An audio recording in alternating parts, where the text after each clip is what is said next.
All right, guys, today we're going to teach you how to attack high balls in 3 easy steps. So with as much topspin as we're seeing in tennis today, even down at the recreational level, we're just seeing more high balls than ever, and we need to understand how to attack these because it's a bit different than the ball that's right in your strike zone. So we're going to go through this in 3 really simple and quick steps. Step 1 is get your racket up to the height of the ball. One of the biggest mistakes Nate and I see when we watch rec players try and deal with high balls is they're still setting up down here like they are for their normal ball that's going to be right in their strike zone. So the big adjustment here is we've got to get that racket take back up even with the ball. So if you're wondering why we do this, because you're probably very used to every other stroke where your coach is saying swing low to high, even with a loop, you're always trying to get under the ball. The high ball is different, so why we do this is we need leverage over the ball. So we're still going to be swinging up, but we're not going to be swinging at this same upwards trajectory as you would on a ball right here in your strike zone where you're coming heavy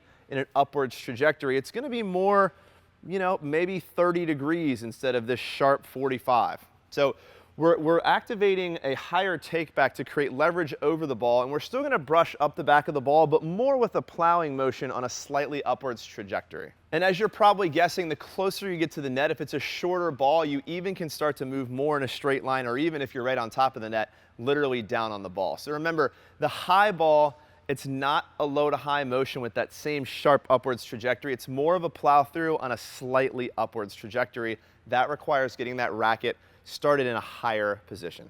So step 2, we've talked about what to do with our upper body and our racket hand, but what about our feet? So we're talking about these high balls that you really can't take on the rise here. So there's a footwork adjustment that you need to make to actually be able to reset, recalibrate, and attack these high balls. And that footwork adjustment is a drop step. And a drop step is just like it sounds. We're going to take a step back with our right foot, almost in a side shuffle motion to reset, where we then can attack by moving forward, again with that racket starting high, plowing through the ball with a slightly upwards trajectory.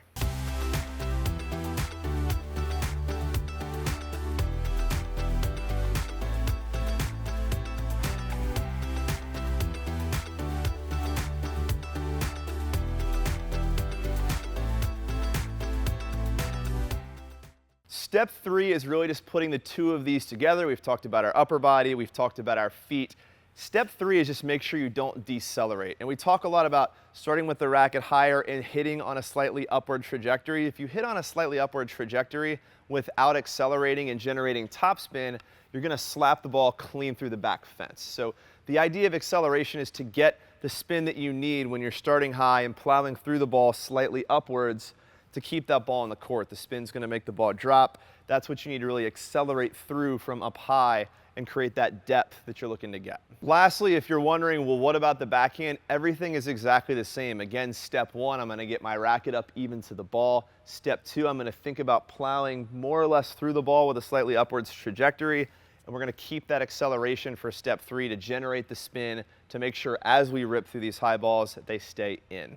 Hopefully that helps, guys. This should be an easy 3-step process to follow to get you ripping those high balls. We'll see you soon.